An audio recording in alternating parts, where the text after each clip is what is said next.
You ready? Yep, all set. All right. I am here with Mel, and she is Missing Mimic on YouTube. And I discovered Mel when I was just looking for kind of motivational, inspirational kind of stuff to listen to and watch.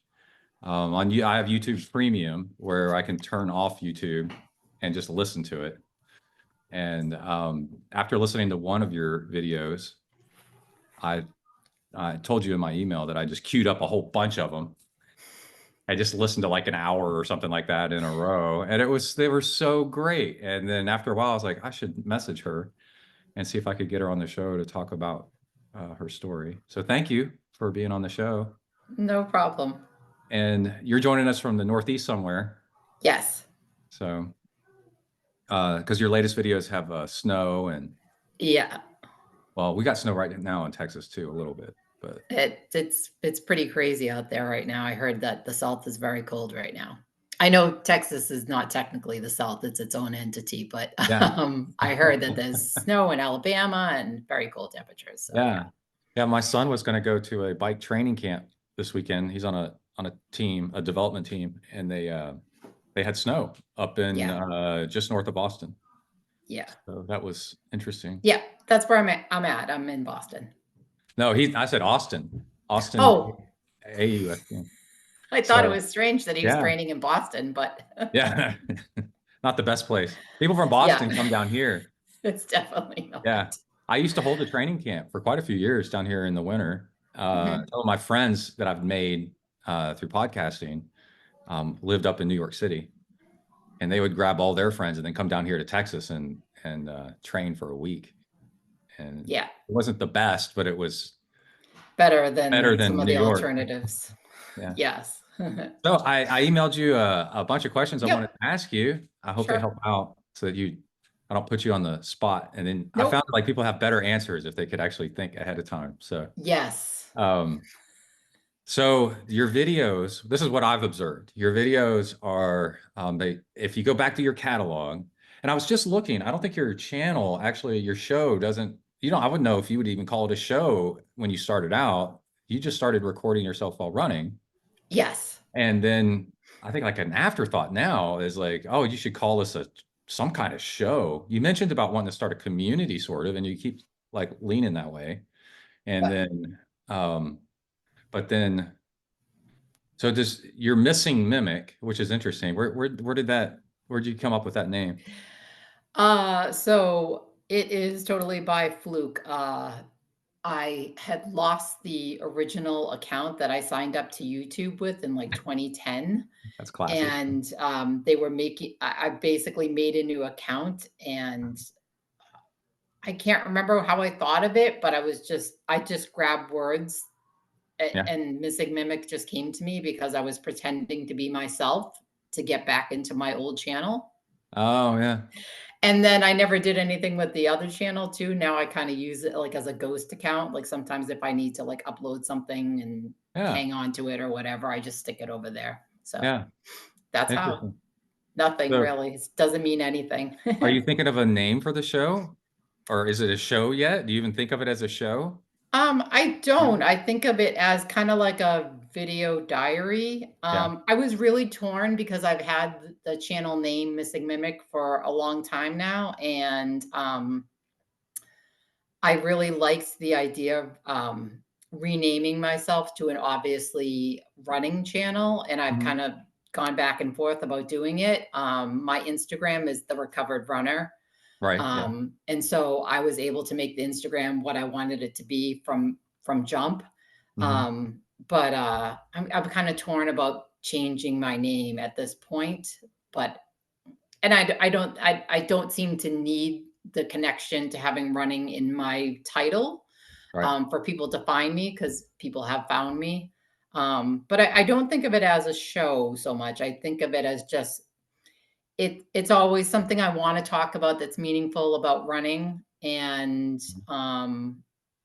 I just talk about it while I'm running, and, it's like I said, it's kinda like a video journal about my journey, but a little bit it does tend to be more stream of consciousness because I don't talk over the video at any point. I just really started in Oh, I see June, what you mean. so Yeah. I'm still pretty new. Like the channel's been around for like 15 years, but I haven't been using it as a channel for 15 years. Yeah. So My YouTube um channel is old. I posted a video yeah. years and years and years and years ago, like 20 years, 15 years, I don't know how old YouTube is, of me doing a Mm. stretch because it's really helpful.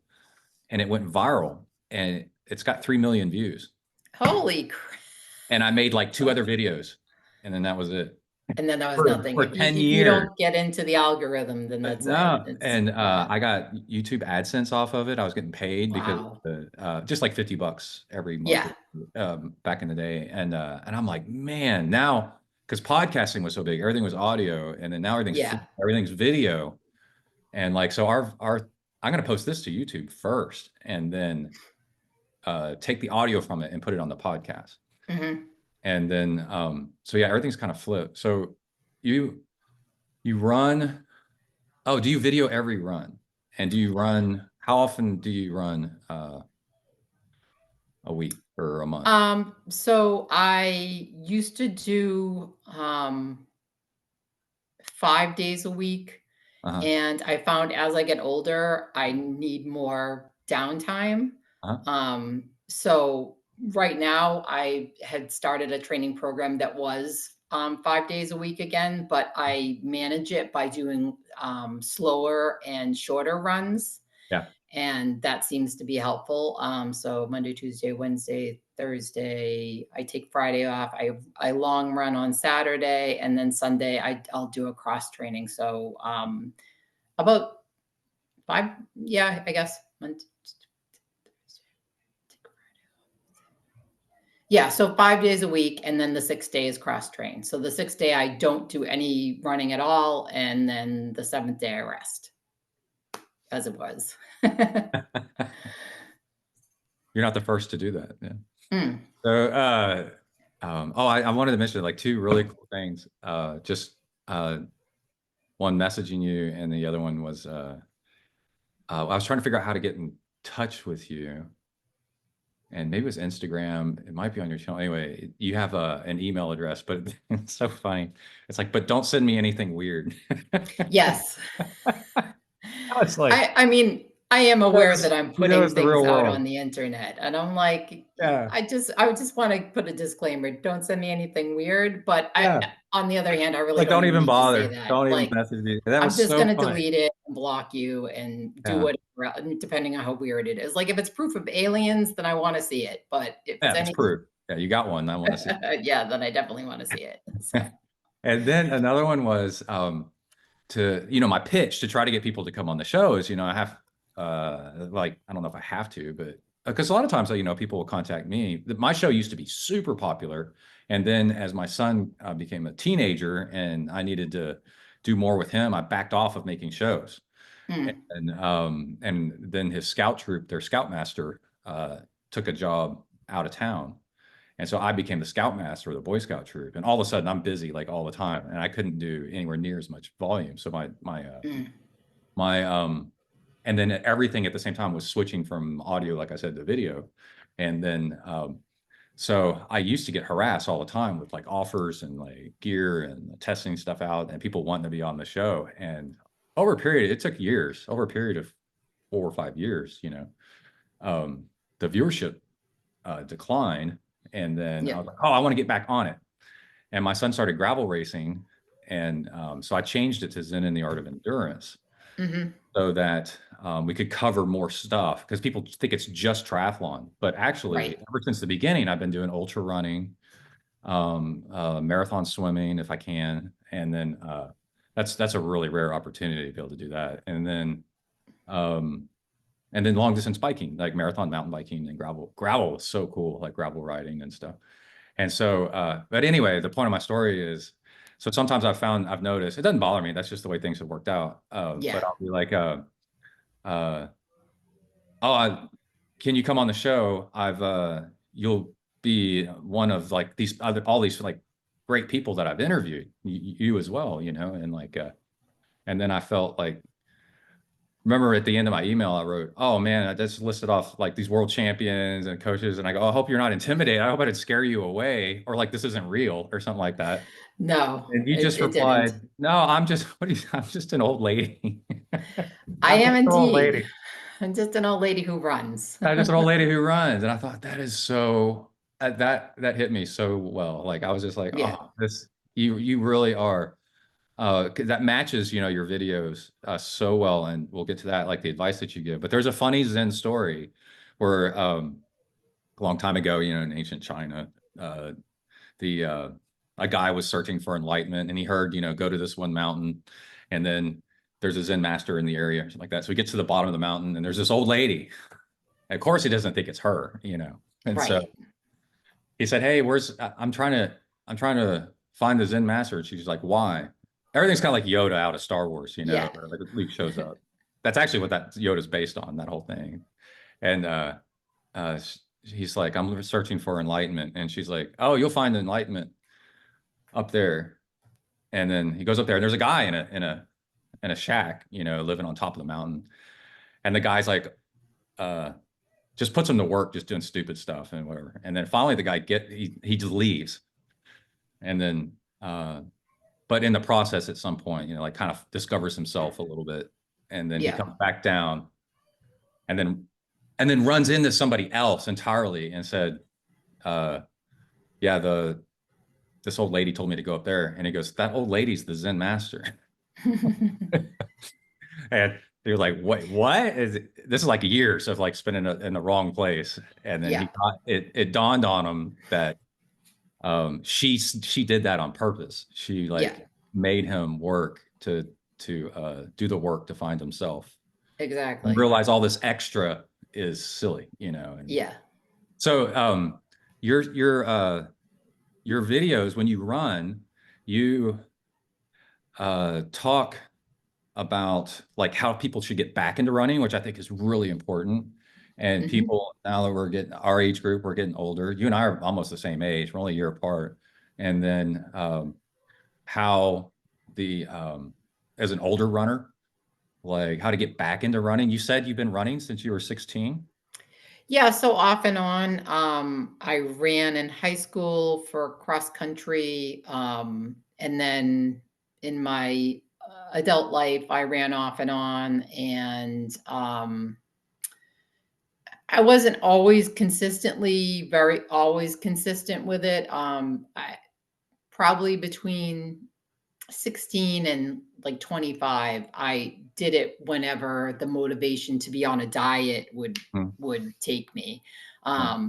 So off and on pretty much my whole life, and then the last 3 years I like I was telling you, I found recovery from my eating disorder, and once I started being more healthy, I kind of wanted it as a way to kind of keep me accountable to making sure I kept up with my nutrition. And so I added it in a way to keep myself healthy and kind of stable.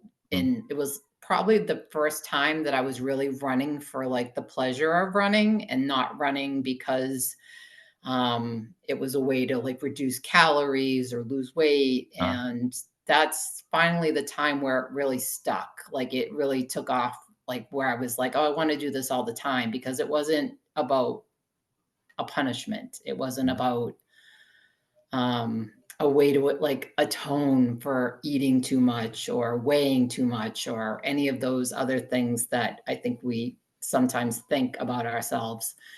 And so that's when I finally found that it was, like this is something I like doing, and I like that time alone to myself and thinking and or just enjoying being outside or yeah, so the last 3 years I've just started being really serious, and 2 years ago I ran my first half marathon. So hmm. that was my big entry into the big numbers for me anyway.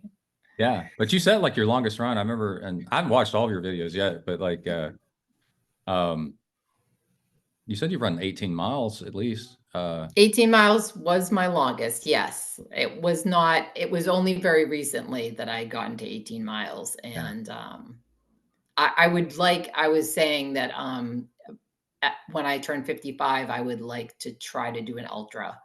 Yeah. Um, so that's We're my gonna next do a step. backyard ultra, I heard.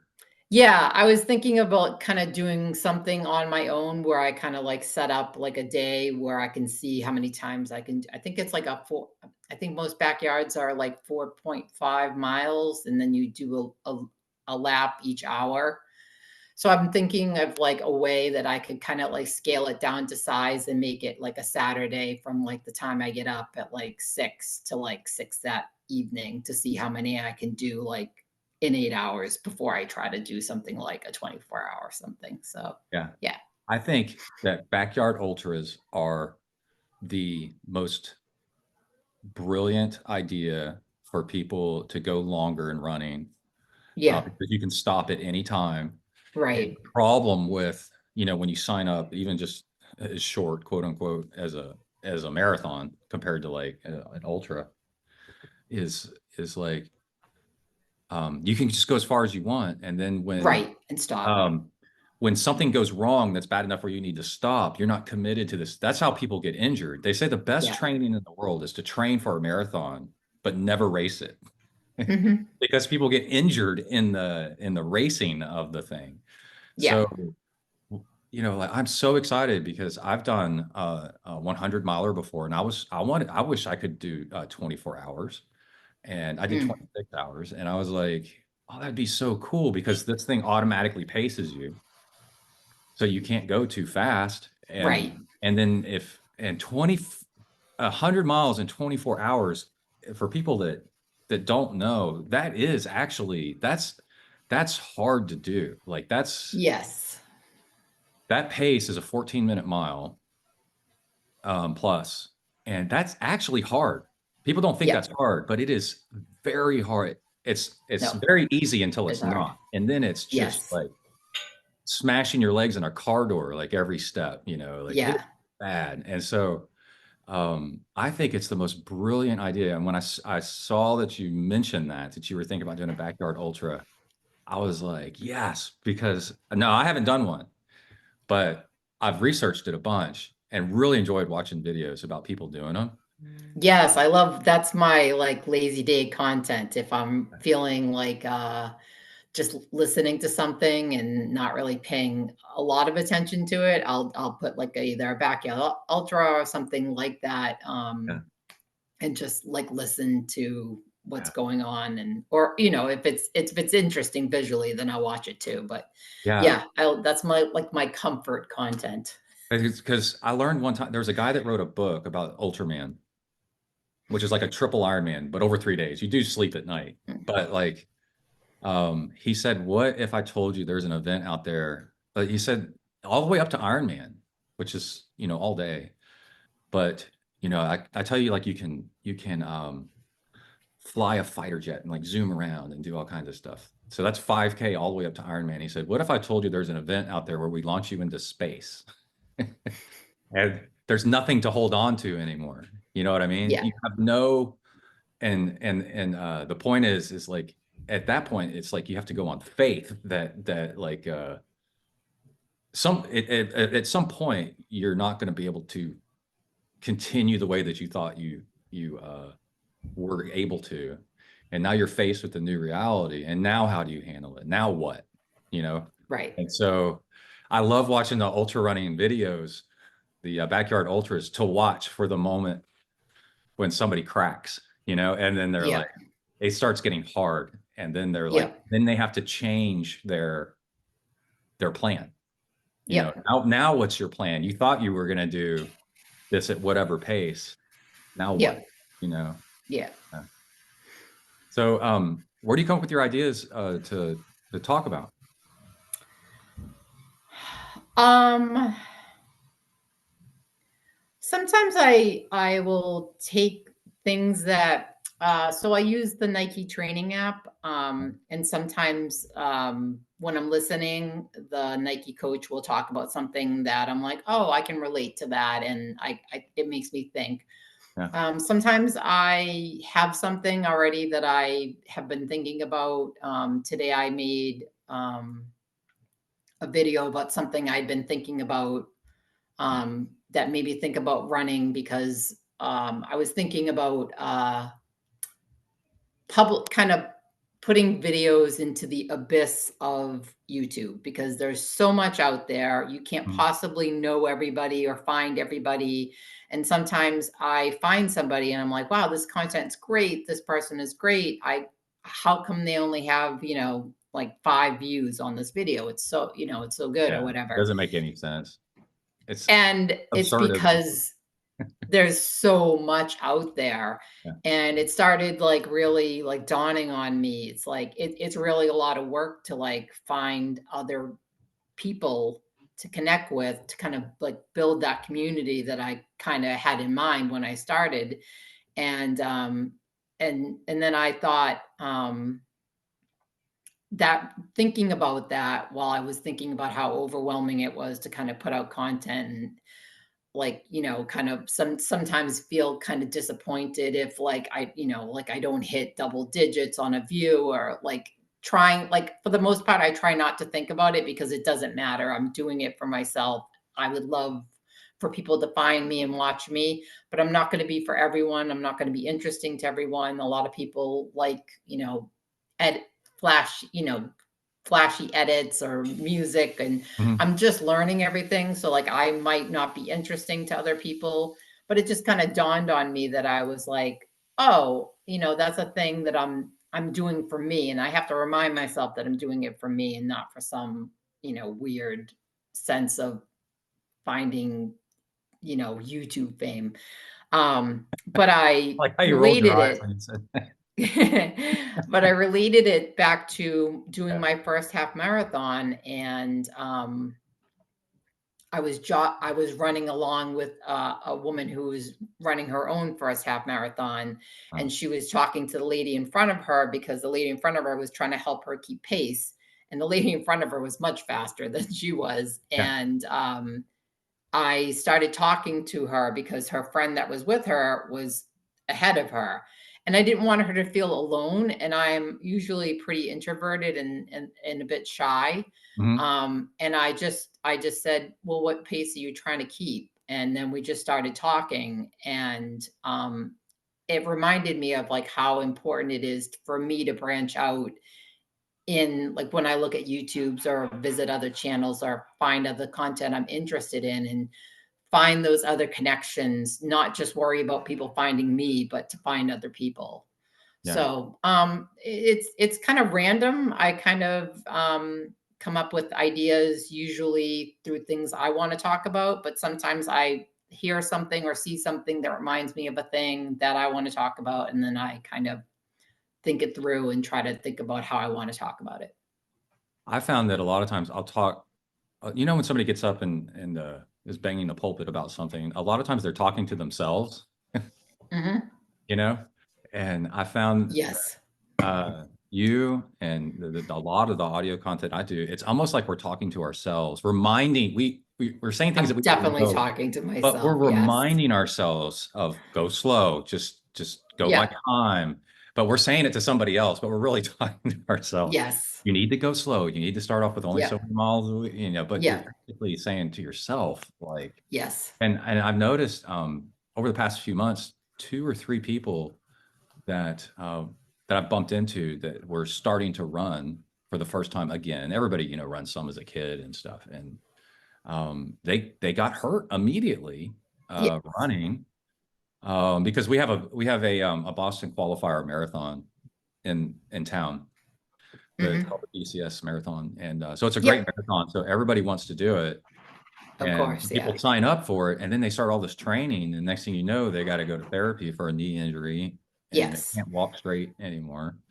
And what I learned, what I had a really good triathlon coach for a year. I had a professional coach, and um, that's where I learned to coach, and from him. And he, no, it was to go back even further. One of my very first interviews on my show was a female pro triathlete. This is a great story, and I asked her, um, how many miles is your longest bike ride of the week? Because that's a typical question somebody that's newer would ask. How many Would miles? ask What's and the wanna know, distance? yep. Mhm. Or like how fast you go or something like that. And she goes, this is a pro, like world-class pro out of Austin. And she said, I don't know.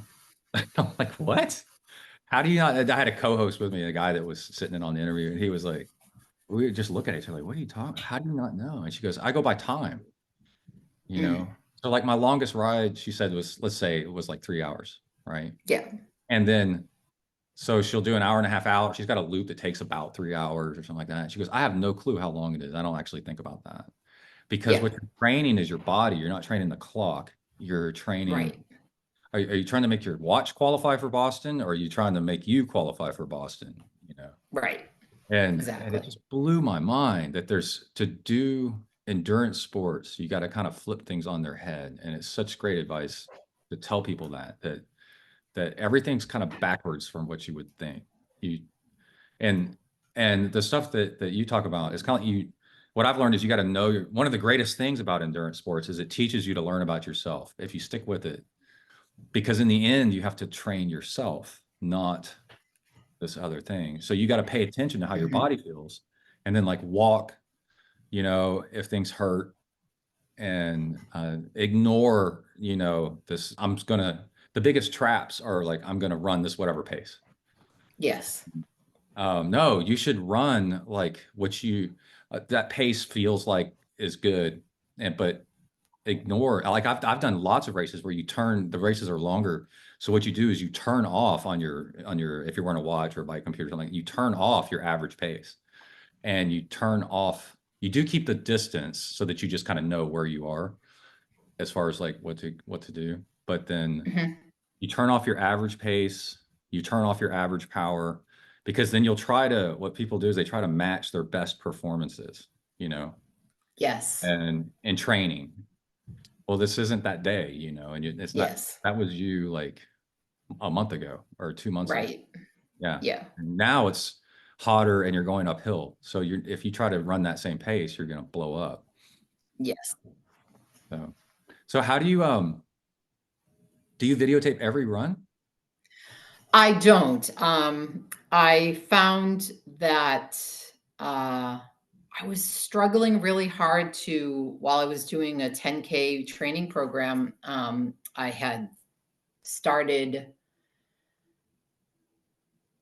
realizing that I was struggling to do, they once a week you do a speed workout, and Oh yeah, sometimes you that's would hard. do a tempo run. Yeah. And I found those impossible. Like I unless I set up a camera, I can't video this. And I would constantly, but especially during the tempo runs where it's so like precise how you want to, the pace you want to be at.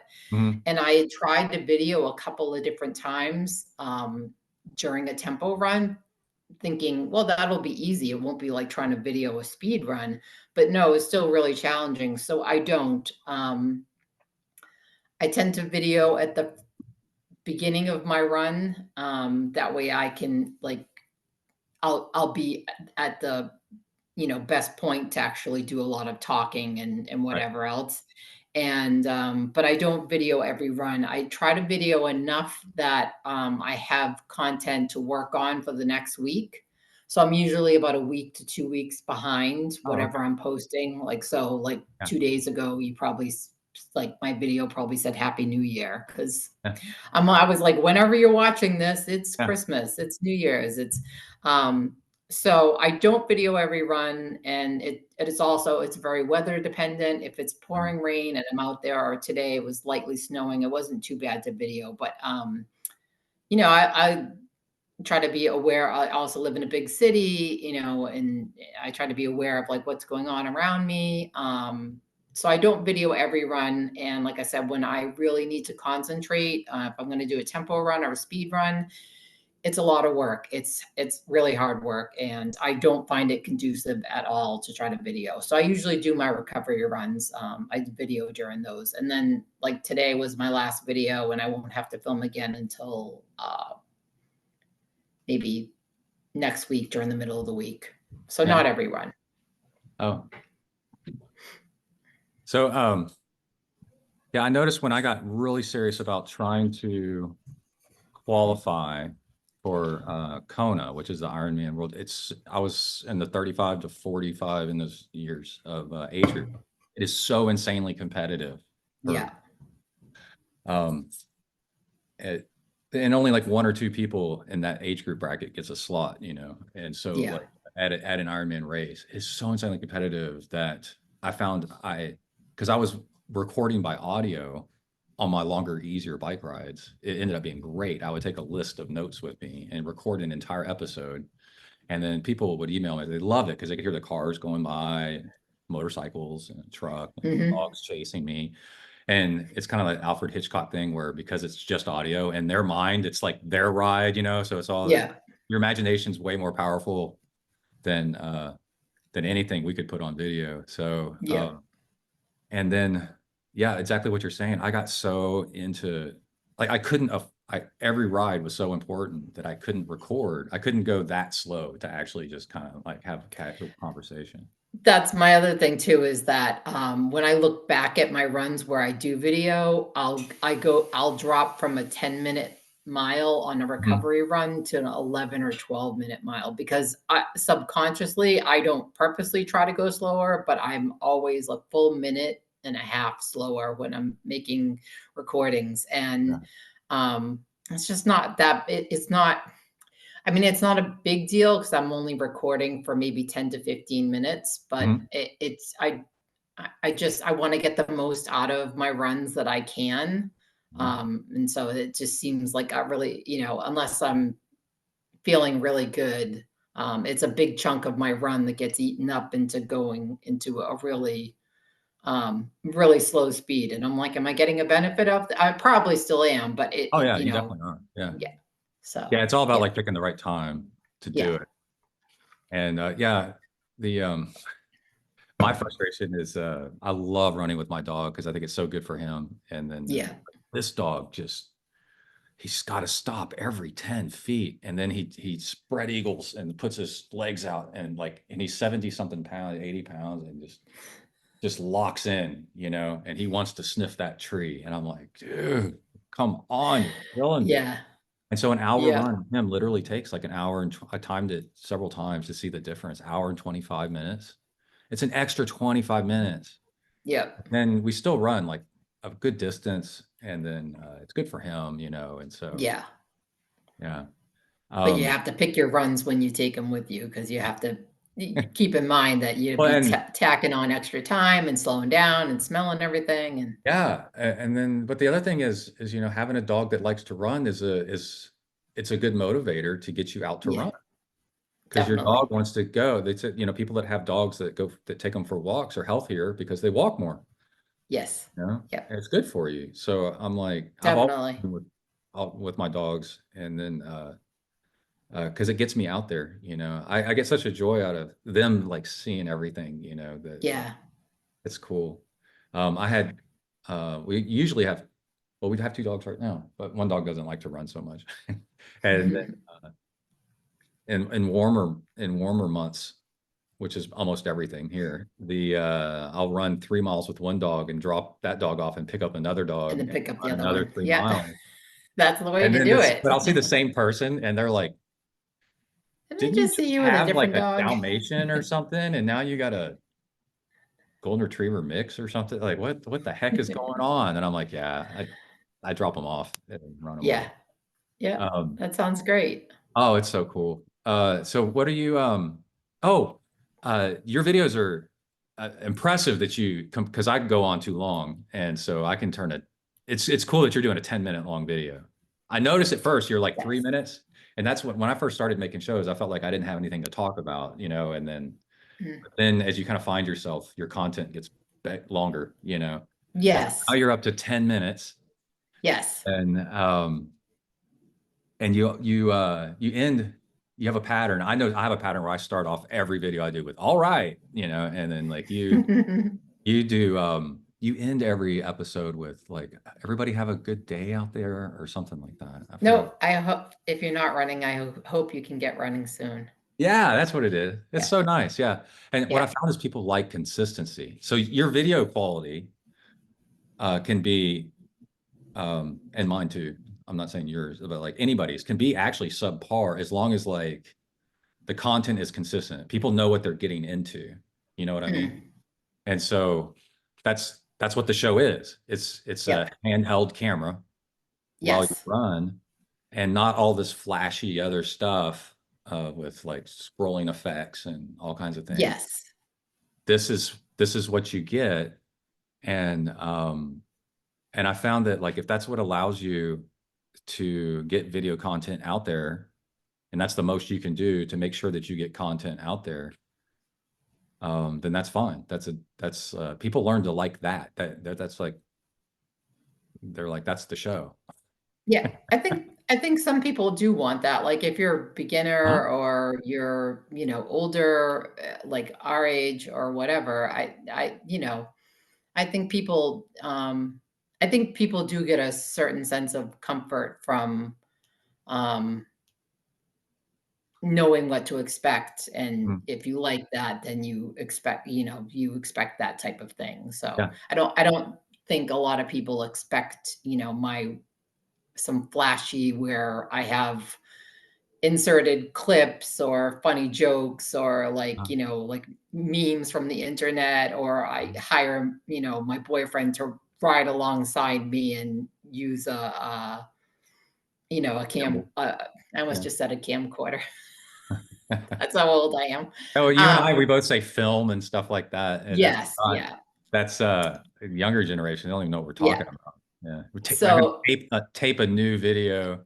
I was using a font I just started trying to make the thumbnails in Canva, and I was using a Oh yeah, font that was script, yeah. and I only left one word in the script, and it was consciously because I know that the kids under 30 don't know how to read cursive. Oh, And I said people would see that and say, "What does that word in the middle say?" So I only left it as the middle word because I like the way that the running looked in uh, script. But yeah, you just realize like, oh, who your audience is, and of course I'm open to having anybody who wants to follow me. If some 20 something year old newbie wants to follow me from my whatever, it's great. But it's funny because I just realized that the word running, that anybody under the age of 31 might not know how to read script because it's uh, handwriting. yeah, They don't teach it in schools anymore. So yeah. The yeah, I think your target audience is like also a lot of younger people would really benefit from it that are just starting off running. yeah, You know, there's like yep, um, you're at the ends of this big sandwich. And it's so funny that something that's good for older runners would also be like perfect for younger runners to yeah, see because they're the ones that get injured because they're so enthusiastic and they're so strong and fit from another sport. The worst thing I've ever seen is swimmers trying to run for the first time because they have the lung mhm. capacity of a freaking, I'm sure. Yeah, and but they've been in zero gravity like an astronaut for their entire sporting life. So their legs yeah, just like shatter like broken glass, just like a mile in. But they can keep going because they have all this this right. VO2 max, you know. Yeah. Um, so how has the have the videos improved your life, and what's some of the reactions that you've gotten from people? Um, it kind of gives me like a way to kind of be creative. Um, Which I really enjoy because I am not, I've always envied people that can, like, draw or, Mhm. um, paint or anything like that, and I definitely don't have any of those capabilities, and I've always wanted to have something where I felt like I could be creative at it, um, and that's a thing that I like about it. So it's changed my perception of of the things I can do creatively, um, even though I can't draw or anything Yeah. like that. And what are some of the reactions you've gotten from people? Like, what does your family and friends think of you? Or do Oh you yeah, I even if bother telling them, or you're just like, this is my own thing, I don't really care? Because I've you'll noticed like see. people that are really close, they don't want to watch, and I tell them, like people at work or whatever, because Yeah. I'll find out that like I've got this whole thing going. And they're like, oh, I want to watch. I'm like, no, don't. You'll hate it. Because you already know me, and Yeah. you got me 24 hours a day already. I'm good in doses, that. Um, yeah, I'm the same way. I mean, my family and everybody that I'm close with knows and watches. You'll probably from time to time see somebody calling me "hun" in comments or saying how proud they are of me. Or That's your my mom. biggest fan is my mom, and she watches and comments. So yeah, it's not anything. I don't know. I didn't have a real I didn't feel any sort of way about telling anybody. I just said, "I'm doing this thing, and I've decided to." And I was kind of excited to share it with other people because I was like, "Here, I'm doing this thing, and you kind of want to talk about it." And then now it's been since the end of June I've been doing it, and um, yeah, I don't know if I'm trying to think of the reactions that I've had, but it's all been very supportive. Not had any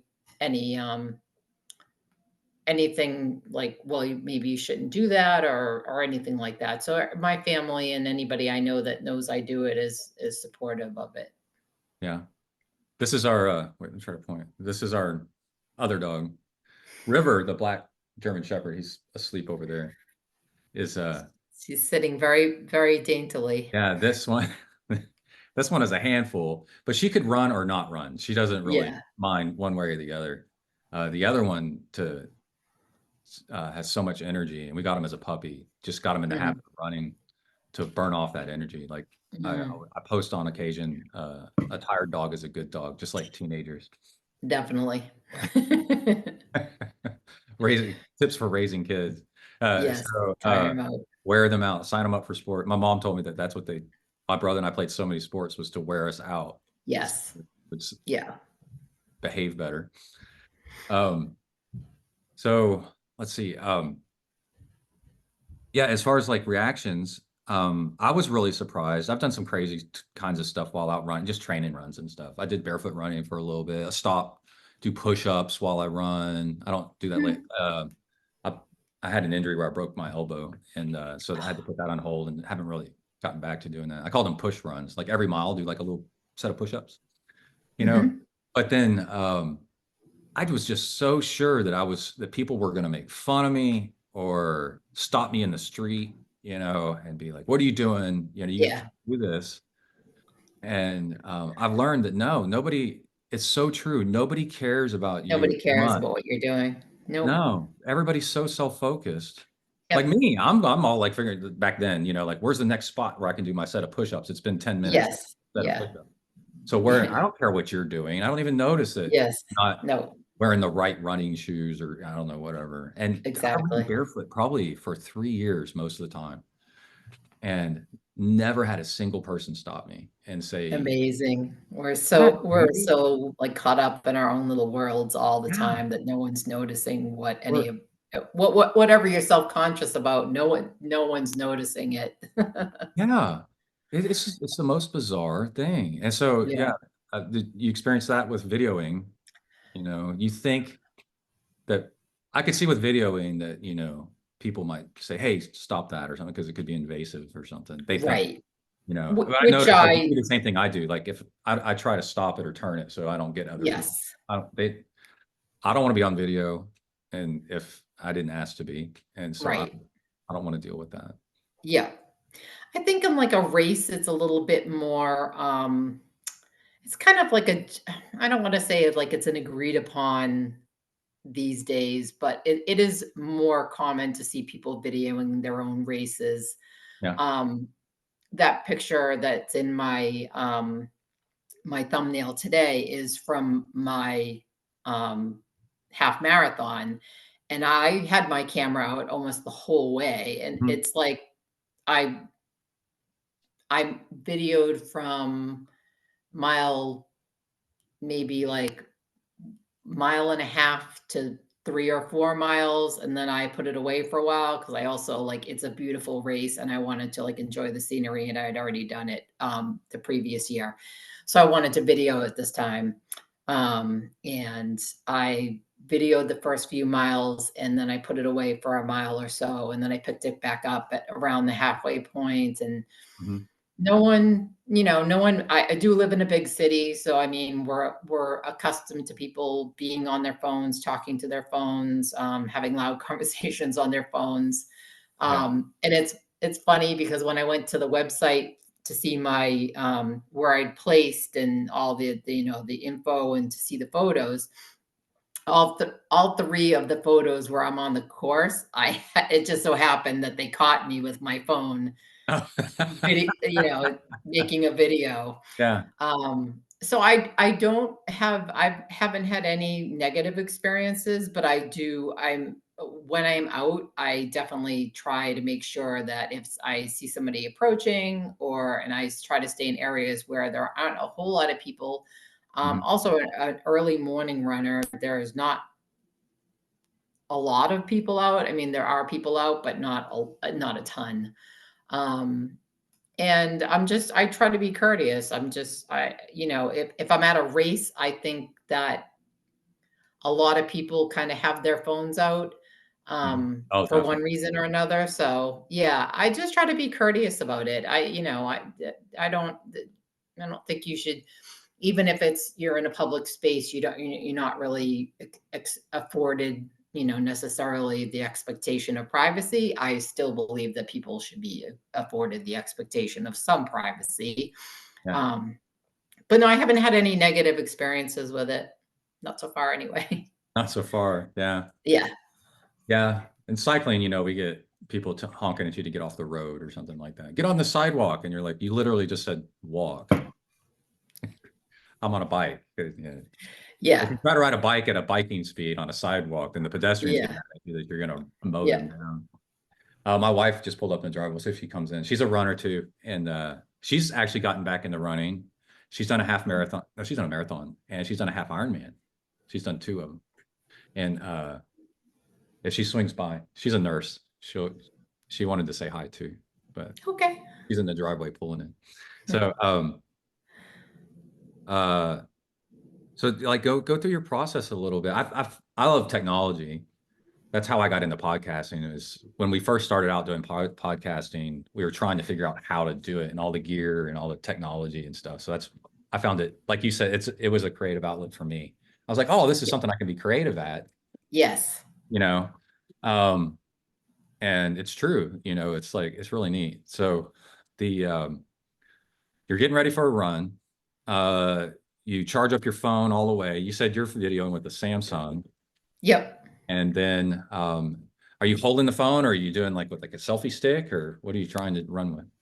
So I bought a selfie stick to do it, and the selfie stick that I bought was so short that it was just like, this is not going to really work for me. Yeah. And I'd already been running with it handheld since like I started and back in June. So I was like, all right, I'll put it aside. Uh-huh. And then I got it's like a gimbal holder. Uh-huh. So it's like a selfie stick, but it has the gimbal on it, and it just is so heavy. Oh And it's yeah. not even that heavy. Like I know gimbals can be very heavy. It's not that heavy, but it's just it wasn't really, it's so much easier to just, the thing is like this big. I'd have to tuck it into Yeah. my somehow and take it with me, and it was heavy, and I just said, I'm just gonna keep on going with my um this is it. Yeah. So I just handhold, Uh-huh. but I'm looking into maybe I kind of promised myself I do the same way with my running sneakers and running gear. If I commit to something and I stick with it long enough, I let myself buy the thing.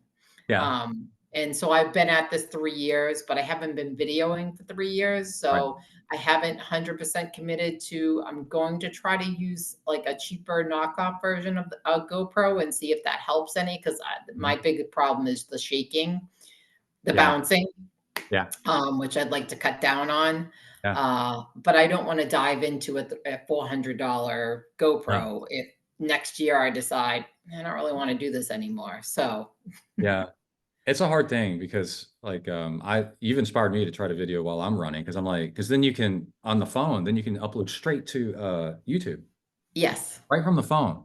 So, but Yep. the problem is, I do have an action camera. I've got a Insta 360, which I've used like down Yep. on my chest for bike rides, and that's great because you need That's to. what I'd like to do, something And, like that, yeah, where I can mount yeah, it well, on a this one tripod. actually might be a good idea for you now that I think about it, because you need the wind muffs on the side, and then, Yes. but yeah, you could actually hold it like this vertically, which is a good running position, and but Mhm. you got to do all this editing on that, and then upload it to the internet, which is a pain. That's why I haven't done this yet. Yeah. But and then So I also, just I just do that, and then, YouTube the editing feature that's in YouTube is the only other thing I use because, a lot of my videos, even when I don't have, like, a complete idea of, like, how I wanna discuss something I wanna talk about, sometimes because it takes me a few minutes to kinda get going, I can kind of ramble off on other things, and so I've had a couple of I more than a couple, most all of my videos are actually 15 to 20 minutes long when I uh, first get them because I appreciated either the sunrise or I've talked about something else that I didn't mean to talk about, and I just would like to kinda keep them down to, like, a consumable, like, 10 minutes. yeah, So then I just use the editing feature that's in YouTube and I just chop off the parts where either I'm quiet for a long stretch of time or, I've started talking, rambling about something that doesn't have anything to do with what I want to talk mhm, about. And the video is still like, 2 minutes longer than it should be. So I don't have a lot of like equipment as far as like equipment goes. I have my phone and, the YouTube editing feature, and I've started using Canva to make my thumbnails, and yeah. that's it. So yeah, I did Canva. You can totally tell on my YouTube videos which ones I've used Canva for. Because they're awesome looking. Like the thumbnail is just incredible, And then it's Yeah, like, but it's so much work, and I'm like, I just want to get video out, and then like, yeah, and then to get on to other things. And so then you you work mostly from home, you said. And so yes. how do you schedule with your work the time to go run? I think that'd be good advice for a lot of people. Um, as a time management tip, like how do you let people know, I'm not going to be available from this time to this time. I'm going to go run, or what do you do? So I've managed to circumvent that whole problem because I am an early riser and I get up whenever I'm running, I get up at 5:35, 5:40 every day. And because I work from home, there's extra time in my day that is not available when you commute. It's just not available, especially where in Boston. If you're driving anywhere and you're going to drive into the city, or if you're going to take the train or a bus, you have to wait on stuff. You have to get there.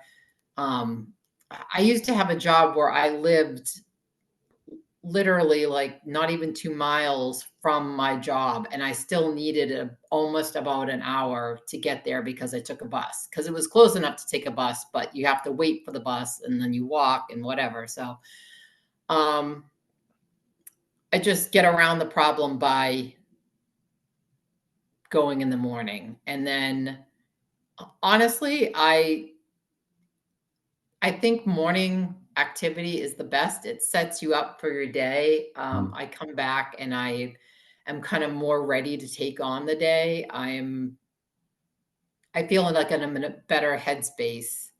Um, so that's how whenever you see my videos, it's always morning. Yeah. it can be very variations of how early it is. On Saturday, I let myself sleep in till like maybe 6:15, 6:30. But it's just easier. It just takes care of everything for the day. And then it's like if I get stuck in something at work and I'm sitting at my desk all day, I don't feel as bad about not getting up to move around as much because I've already, went out at 6 in the morning and, done 4 miles.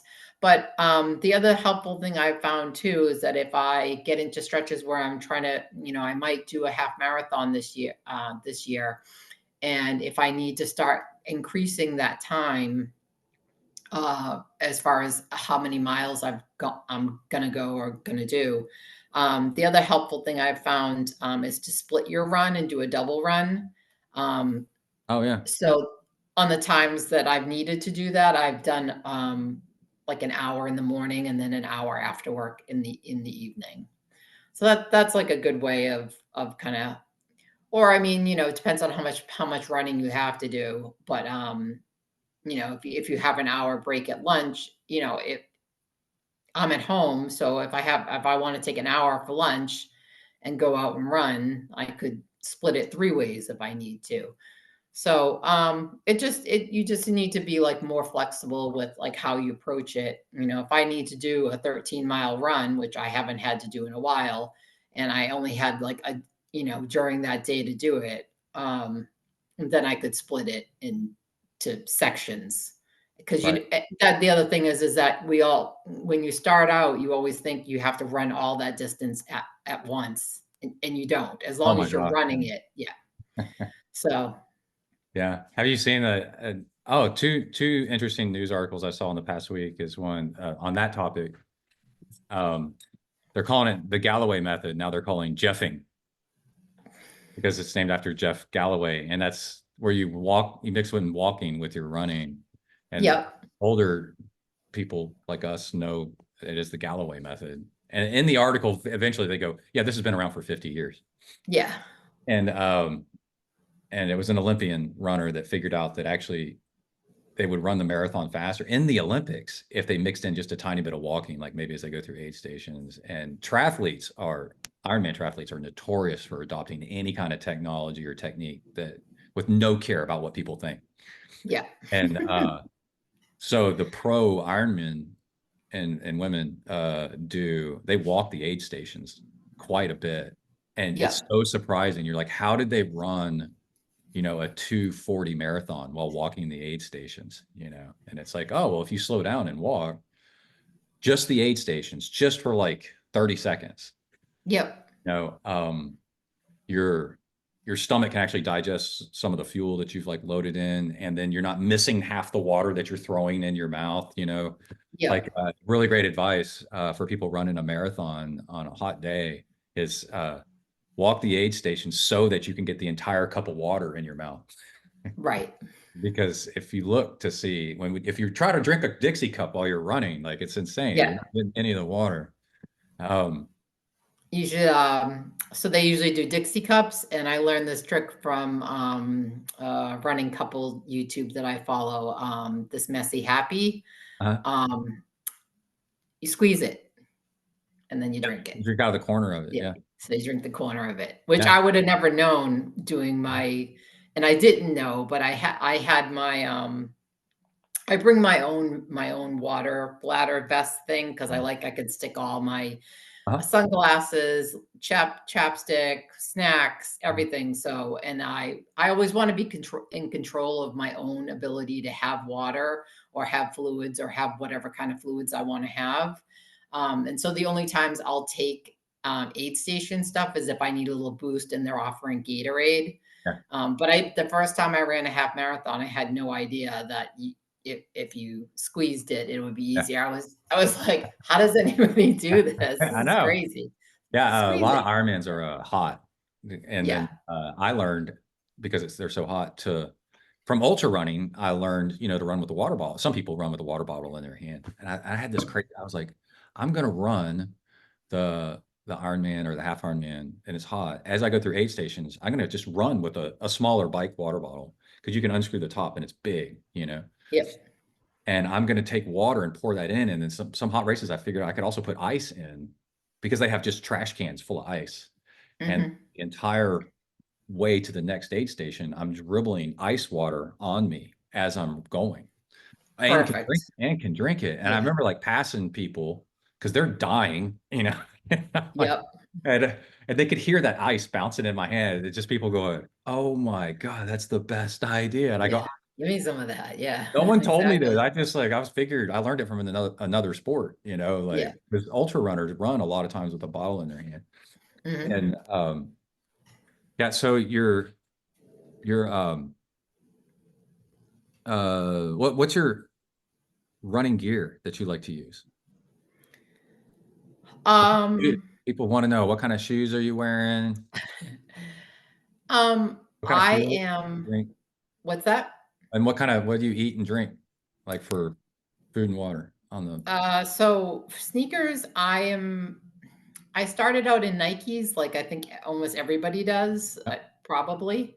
Um, and since then, I've only bought Asics. I only wear Asics. I wear the Nova Blast Asics, and they're great. I have one pair of Hokas that are for trail running specifically, and I have one pair of Saucony. I never know how to if he's Saucony or I think Saucony. it's I'm Saucony, but I'm not positive. Saucony.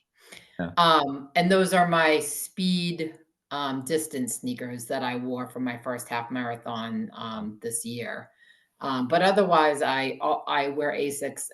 It's the only sneaker. It's every time I try a different brand, I find the same thing is that I'll develop some hot spot from a very casual run, Yeah. and I go right back to Asics. Asics, it's like I get them, I take them out Mhm. of the box, I put them on my feet. I never have a problem, and I never Yeah. do have a problem until they wear out, and then they stop bothering me, and that's how I know that they're worn out. That's some And wisdom. then as far as food and drink, I don't take any drink or food unless I'm out there longer than an hour. So today I was out there longer than an hour, and I didn't take drink. It's just kind of inconvenient to fill up the best bladder in the winter. It's like, how Uh-huh. am I gonna wear that? Like it's too cold out for all that. So I push off any of my really long training, hopefully until the spring when I would actually, want to wear a water vest. Yeah. Um, but I tend to do whatever works for me, which is always there's a couple of different those little the honey stinger waffles. I like Mhm. those. I have to have something that's like kind of easy to digest and that is like easy for me to tolerate because I'm one of those nauseous runners. After a certain amount of miles, I start feeling like Oh no. yeah. You're So gonna struggle with that as you go longer. Yeah. You're yeah, gonna be one of those that needs there's so much advice out there now. It's so great. yeah, Like to mix up the textures, the flavors. yes, because You you do get the flavor waffles, fatigue. but then do Yeah, gels and then do yeah. the one thing that people try that I really I've tried it and then I learned not to do this is stuff like if you eat like real fruit and stuff like figs or dates or something like that. Mhm. Stuff that has a lot of fiber in it is a bad idea because Yeah. it clogs you up and it stops or with a lot of fat um, then it's almost like the fat coats your stomach and then in your intestines, and then you can't absorb the calories you need. I use there's and I only really like I said, I only really use stuff like that for when I'm gonna be out for a long time. And usually I use, like I said, like either the little honey stinger waffle cookies Mhm. or I have these little they're not gels. I can't the texture of gels reminds me of cough syrup or something. It's so sticky and sweet. Yeah, I don't like it. It's yeah. more like a uh, Are they it's like a watery? firmer texture of Oh, gel, but it's still a gel, but oh, it's okay. more like a heavy, almost like a frosting type of texture. Like the texture And of I toothpaste. Like that Yeah. thickness? What's Okay. that? Like the thickness of toothpaste or something like that? Yes, it's like the thickness of toothpaste, and that agrees with me better. It doesn't seem as sweet to me. There's something about the sweetness plus that Yeah. liquidiness of the other gels. The one thing I can recommend is just try different things until you find out what works for you. Dried cranberries are like I'll get those little it's like a little bag of like Oh, interesting. ocean spray dried cranberries, and it's like tons of sugar, tons of carbs, Yeah, and it's and it's tart, easy so it's enough a to really just cool flavor. Yeah. yeah. And it's, it's nothing where there's so much fiber that it's gonna bother your Right. stomach or I've tried like a bunch of different things until I found out what works for me. And then even then still sometimes, it's one of those things where something might work for you all the time and then one time it doesn't or whatever. So it's just you have to just kind of know what works for you and find out through the process of discovery. I mentioned that there was two things in the news the other recently. The other one was there was a study that showed that people that exercise actually live longer than people that are thin. So the that just like you were saying, like with the trying to recover from eating disorder or trying to exercise so that you burn off all this excess weight or something like that. Mhm. Um, all being silly. The dogs are being silly right now. So the That's okay. um, they found that yeah, somebody that's 5, 10, 15 pounds overweight lives longer if they exercise. They live Yes, longer than somebody who's the ideal body weight but doesn't exercise. So you're correct, yeah, actually exercise is actually more important for than longevity being health thin. than being thin. Yeah. Yeah. Mhm. Yeah. Well, okay. Well, thank you so much for joining me and being on the show. I appreciate you asking me. I had a really nice time. Thank you. Yeah. If you need anything or you want to do, I think I have to edit this out. That's okay. They're arguing over a toy, I think. So anyway,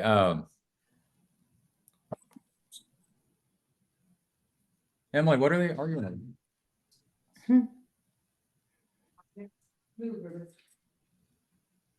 What's funny that he's half German Shepherd, the Yes. big black dog, and it comes out like he'll be like that other dog shouldn't be doing that. And start and, and like she can't stand there. That's not where she's supposed to stand, because you're like looking like what's going on? Is there a toy? No, Very high she's not, security, very high yeah, the security. high security, she's not acting appropriately. It's so weird. I've never had a German Shepherd mixed dog. It's funny. But anyway, yeah, well, thanks again. And I look forward to seeing how the videos progress. And I encourage people to go listen. Well, I like listening to them, um, loading up a bunch of them and then listen to them. That's the way I found it was. I think I fell asleep to like an hour's worth one night. Yeah. And They're then, easy to listen to. I mean, there's not always a whole lot to see. I mean, I do run oh, in the place I run is an arboretum, yeah, and it's really beautiful there, but I yeah, it mean, is. the paths are kind of the same over and over again, so you've seen one, you've kind of seen them all, but there are still moments where I'm like, "Oh, wow, look at this." Yeah. So, And I enjoy you if people go and watch you, this is so cool that you're starting out. You can see as you're learning how to do stuff. The latest one I saw is you were videoing and then you like turn the camera around and you're like, see everybody? And I'm not sure if this is upside down or not. yeah. And it was totally upside down. And I was like, yeah, but it doesn't matter. Like Yeah, the whole point is to get the advice and the comfort yeah, out there for people and to know like it didn't ruin the video or like it didn't kill anybody for it to have right. like It a moment where happens. it's upside down. Yes, Actually, people enjoy that. It's like I found in making content that we're normal people like it that we're normal people and that yes, everything yeah, worked out. Like in the bike rides, if the bike ride was perfect, that'd be one thing. But the ones where I get the most views is where we get chased by dogs, which is not fun for us. Yeah. But boy, they love it, and it's Mm. like, that's life. That's like what happens, Yeah. leave that stuff in. I think it's great. Okay. Well, thank you very much. Thanks. Have a great night.